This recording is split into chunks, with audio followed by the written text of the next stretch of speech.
Brifish pour encore de nouveaux challenges, de nouveaux services. Aujourd'hui, ce week-end, on va faire une installation de deux bacs avec 10 000 à le vent à Kribi. Voilà, on a commencé à mettre tout le matériel dans la voiture. On a mis les éleveurs dans les seaux. Nous sommes en train de voyager. On voyage, il y a la fatigue. Mais bon, on arrive à Kribi, plus précisément à Bidou, avec 7 à 8 seaux.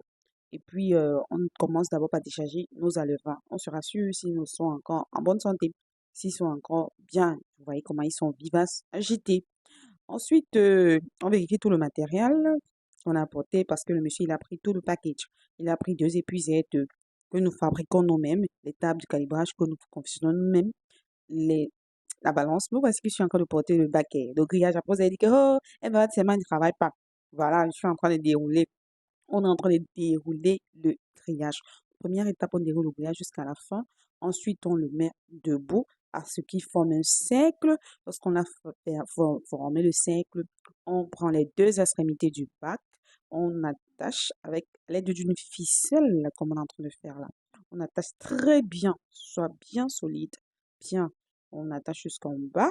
Ensuite, lorsqu'on a fini cette étape-là, on va maintenant mettre la bâche à l'intérieur du cercle.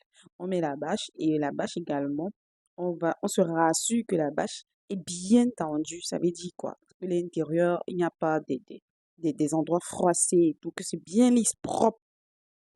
Donc, lorsqu'on a mis dans la bâche et maintenant, on tire l'extrémité de la bâche pour que corresponde au premier carreau de notre grillage.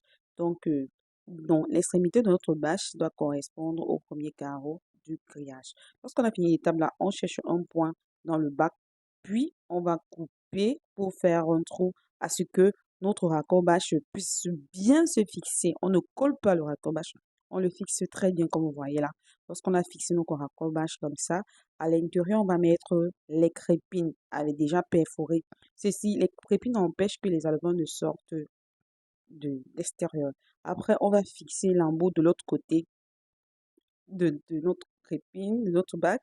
Puis, on va mettre le reste de la plomberie, qui est le tuyau d'évacuation, la vanne d'évacuation, pour permettre à ce que l'eau sale, lorsqu'on veut vider de l'eau, c'est par ici qu'on ouvre pour enlever l'eau sale. On finit avec notre montage de bac. On finit, on met encore, on ajoute la ficelle au niveau des trous des bâches, quitte à faire des jolis zigzags. Maintenant, on passe à la mise en charge des alevins.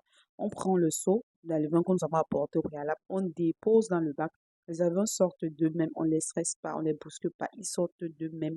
C'est ce qu'on appelle l'acclimatation. Parce qu'ils ont une température qui était hyper chaude, mais ils arrivent dans notre milieu qui est un peu froid. Donc, on ne doit pas les brusquer. On arrive maintenant, on va visiter les étangs du monsieur. Oh là là, le monsieur a les grands étangs. Hyper vaste, hyper grand. Je vous assure. Il y a les tilapiens, les suivis à l'intérieur. Lorsqu'on a fini l'étape des étangs, on va maintenant aller en forêt.